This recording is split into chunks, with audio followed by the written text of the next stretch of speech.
आज की इस वीडियो में मैं बताने वाला हूँ होलसेल में लेडीज सूट्स और कुर्ती की परचेजिंग से जुड़ी 15 अहम बातें जो हर बायर के लिए बहुत ज्यादा जरूरी।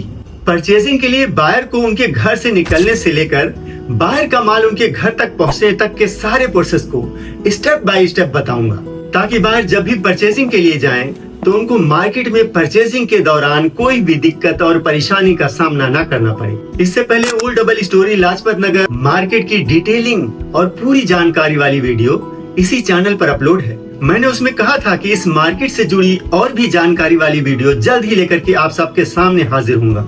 यहाँ पर किन किन बातों का ख्याल रखना है, किन किन चीजों से बचना है, क्या क्या रूल्स फॉलो करने हैं जिससे आपको परचेजिंग में हेल्प मिल सकती है, आपको कैश डिस्काउंट कितने % तक मिल सकता है जिससे आप अपनी परचेजिंग को और सस्ती और बेहतर बना सकते हैं। बहुत जल्द वो सारी बातें, सारी चीजें नेक्स्ट वीडियो में लेकर के हाजिर होऊंगा।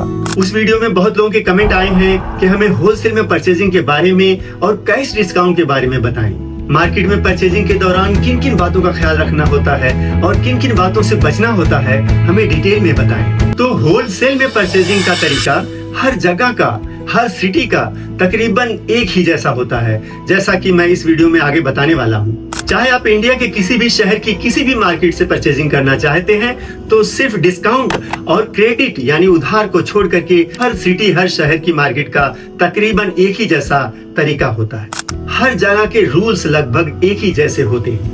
डिस्काउंट और उधारी का हर शहर का, हर दुकानदार का अपना रूल और अपना तरीका होता है। लेकिन आज की इस वीडियो में डिटेल में जानने और समझने की कोशिश करेंगे दिल्ली की old double storey Lajpat Nagar market में होलसेल में परचेजिंग करने के तौर तरीके और रूल्स के बारे में।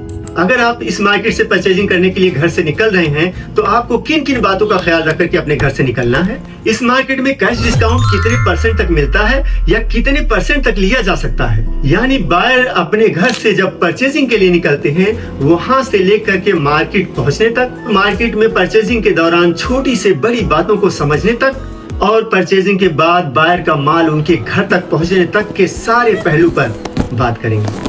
जो लोग अपना काम स्टार्ट करना चाहते हैं वो खासकर इस वीडियो को ध्यान से देखें, और जो लोग ऑलरेडी अपना काम कर रहे हैं उनको भी इस वीडियो को देखना और समझना बहुत जरूरी है। इससे उनको अपने काम में काफी हेल्प मिल सकती है। आप चैनल को सब्सक्राइब कर लें, बेल आइकन प्रेस कर लें, वीडियो को लाइक करें, कमेंट करें और ज्यादा से ज्यादा शेयर करें ताकि और लोगों तक इसकी जानकारी पहुंचे और उन्हें अपने काम कारोबार में इसके जरिए कुछ हेल्प मिल सके। जिंदगी का यूं जुबान पर नाम आना चाहिए, आदमी को आदमी के काम आना चाहिए। तो वीडियो स्टार्ट करते हैं। पॉइंट नंबर 1, घर से निकलने से पहले अपना विजिटिंग कार्ड जरूर रखें। अगर आप इस मार्केट में परचेजिंग के लिए आ रहे हैं और आपकी दुकान है तो अगर आपका कोई विजिटिंग कार्ड है तो घर से निकलने से पहले अपने कुछ विजिटिंग कार्ड अपने पास जरूर रख लें, क्योंकि जिस भी दुकान पर आप जाएंगे वहां पर अपना विजिटिंग कार्ड दिखाने से सामने वाले को पता लग जाएगा कि आप भी एक दुकानदार हैं, आप किस शहर से आए हैं और आपकी दुकान का क्या नाम है। पॉइंट नंबर 2, आरामदायक शूज या स्लीपर पहनकर घर से निकलें। शूज और स्लीपर कुछ ऐसी पहनकर निकलें जिसे आसानी से पहना और उतारा जा सके, क्योंकि यहाँ पर किसी भी शॉप में एंटर करने से पहले शूज और स्लीपर बाहर ही उतारने होते हैं। यहाँ की ज्यादातर दुकानों के यही रूल्स हैं। इसकी वजह यह है कि यहाँ पर दुकानें छोटी हैं, होलसेल का कपड़े का काम है, लोगों को साफ सफाई रखने के लिए ये रूल्स रखने पड़ते हैं। यहाँ पर आप देखेंगे तो लगभग हर शॉप के बाहर जूते और चप्पल उतरे हुए पड़े होंगे।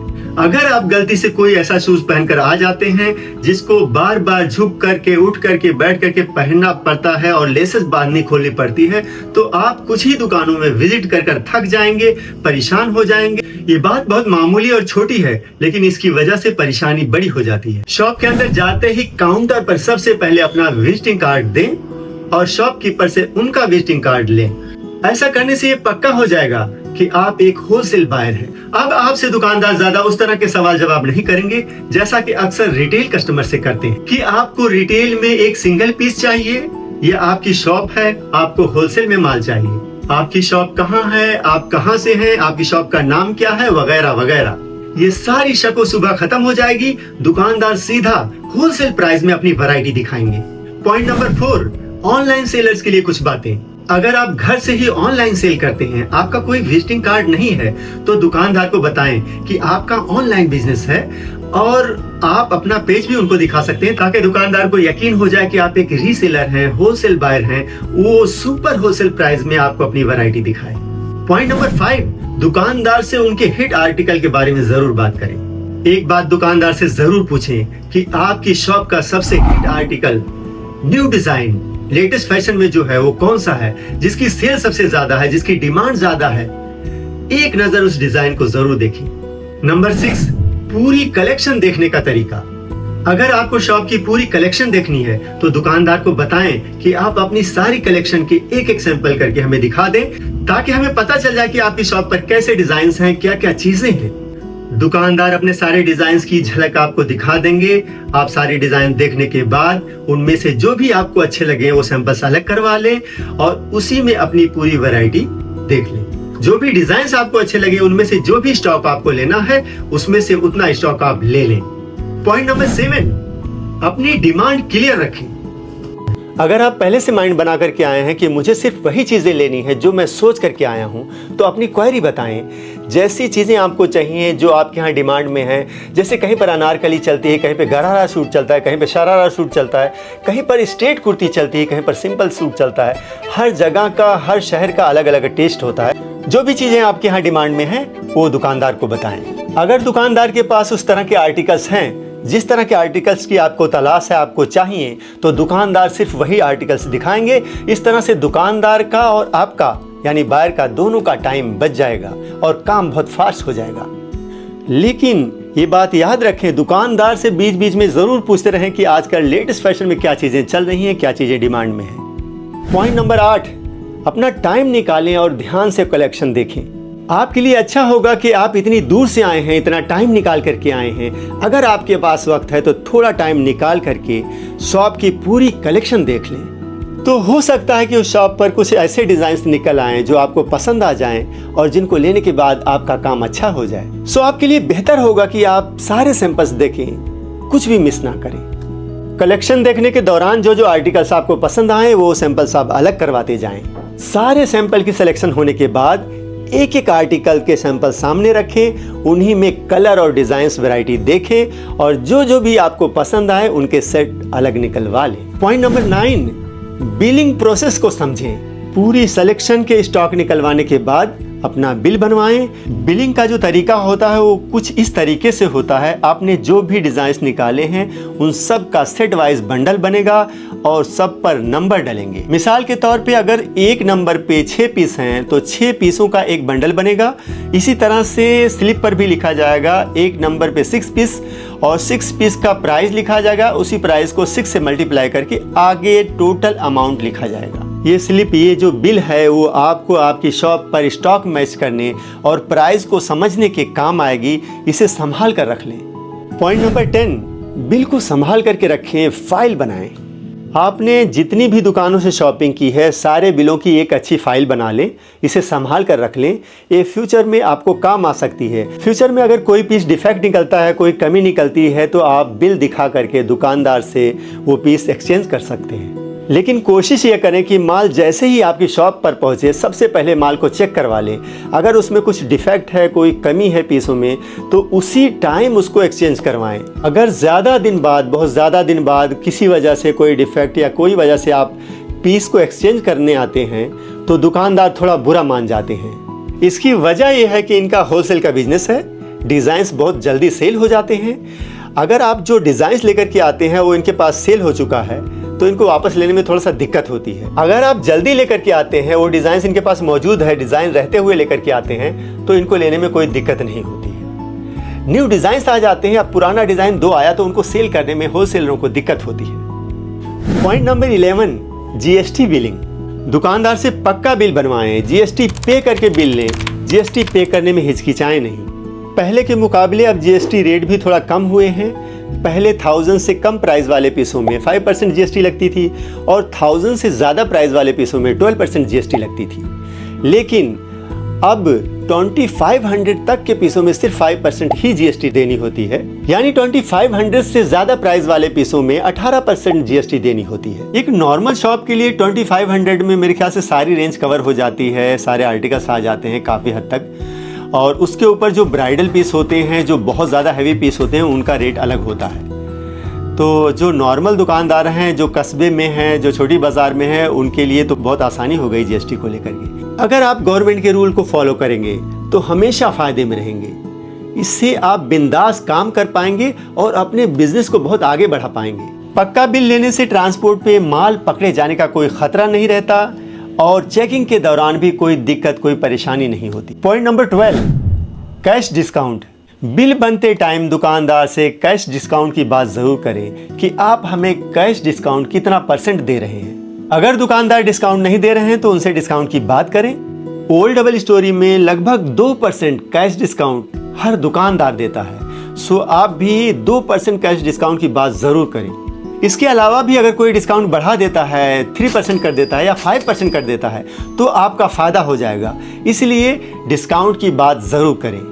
लेकिन ज़्यादातर दुकानदारों ने अपना डिस्काउंट फिक्स ही रखा हुआ है। आप एक बार अपनी बात रखें, अगर पॉसिबल होगा तो बढ़ा देंगे, अगर उन्होंने अपना फिक्स रखा है तो नहीं बढ़ाएंगे। दुकानदार के मना करने के बाद बार बार डिस्काउंट की बात करना कोई फ़ायदा नहीं है, आपकी वैल्यू गिरेगी, क्योंकि इन्होंने जो रखा हुआ है हिसाब वही रखा हुआ है। यहाँ पर ज़्यादा फेकम फाक नहीं होती, एक ही रेट होता है, एक ही डिस्काउंट सबने अपना रख रखा है। तो अगर आपकी बात बन जाती है तो ठीक है, अगर वो मना करते हैं तो आप बात मान लें। दुकानदारों के मना करने के बाद ज़्यादा जिद बहस करने का कोई फ़ायदा नहीं होगा। इतना तो हमें भी पता है कि मार्केट में कंपटीशन होने की वजह से सब ने अपने रेट ज़्यादा खींच करके रखे हुए हैं। एक बात का और गौर करें, अगर कोई बहुत ज़्यादा डिस्काउंट देता है, जैसे 10% दे रहा है या 15% दे रहा है, तो उनके पीसों को गौर से देखें। कहीं ऐसा तो नहीं कि पीस में कोई कमी है, या पीस का रेट पहले से ज़्यादा बढ़ाकर लगाया गया है, या उनके आर्टिकल्स पुराने हैं, रुके हुए डिज़ाइंस हैं, माल बिक नहीं रहा है, ऐसा भी हो सकता है। ये सारी बातों को गौर करते हुए परचेजिंग करें। पॉइंट नंबर 13, पेमेंट किस तरह से करें। यहाँ पर पेमेंट आप किसी भी तरह से कर सकते हैं, चाहे आप UPI करें, चाहे आप कार्ड पेमेंट करें, चाहे आप कैश दें, हर तरह से एक्सेप्टेबल है। अगर आपको उधार में यानी क्रेडिट में माल चाहिए तो ऐसा यहाँ पर ना के बराबर है। यहाँ पर ज़्यादातर लोग कैश में ही काम करते हैं। फिर भी अगर आपको उधार माल चाहिए तो आप किसी एजेंसी वाले को साथ में लेकर के आएं। शायद एजेंसी के थ्रू आपका काम हो सकता है, लेकिन एजेंसी वाले भी किसी बड़े व्यापारी की गारंटी मांगेंगे। बिना गारंटी के कोई भी डीलर काम नहीं करता। पॉइंट नंबर 14, माल की सेफ्टी और ट्रांसपोर्ट। माल लेने के बाद पेमेंट करें और अपने माल के पैकेट पर अपना नाम और मोबाइल नंबर लिख करके माल को वहीं पर छोड़ दें। माल को कार में या कार की डिक्की में ना रखें, वरना चोरी हो सकता है। कार से माल चोरी होने की बात पिछली वीडियो में ठीक से बताई गई है, आप उस वीडियो को ठीक से देख करके बात को समझ लें। अगर आपने पिछली वीडियो नहीं देखी है तो ऊपर दिए गए आई के बटन को क्लिक करें और उस वीडियो को ठीक से देख लें। यहाँ पर कई बार ऐसा हो चुका है, कुछ लोगों का बजट बहुत कम होता है। लोग कैसे कैसे करके बजट बना करके अपना एक छोटा सा अमाउंट इकट्ठा करके इस उम्मीद पर यहाँ पर आए कि अपना एक छोटा मोटा कारोबार स्टार्ट करेंगे, और ख़रीदारी करने के बाद अपना माल कार में रख करके वहीं छोड़ दिए और अपने दूसरे कामों से चले गए। उनकी यही चूक उनके सपनों पर पानी फेर दी, उनका माल चोरी हो गया, बेचारे मायूस होकर के वापस गए। ऐसा कई बार यहाँ पर देखा गया है। अगर कार में माल छोड़ना है तो वहाँ पर आपका कोई बंदा या ड्राइवर होना चाहिए। अगर क्लाइंट का माल चोरी होता है या खोता है, उनका नुकसान होता है, तो इस बात से यहाँ के कारोबारियों को भी बहुत तकलीफ होती है। अगर उनके बायर का माल उनकी शॉप तक नहीं पहुंचता है, खो जाता है या चोरी हो जाता है, तो कहीं ना कहीं इसमें सबका नुकसान है। इस तरह से बिजनेस कैसे आगे बढ़ सकता है। जब बायर का माल शॉप पर टाइम से जाकर बिकेगा तो दोबारा खरीदारी करने के लिए आएगा, तो यहाँ के दुकानदारों का भी काम चलेगा। इसीलिए अफसोस सबको होता है, नुकसान सबका है।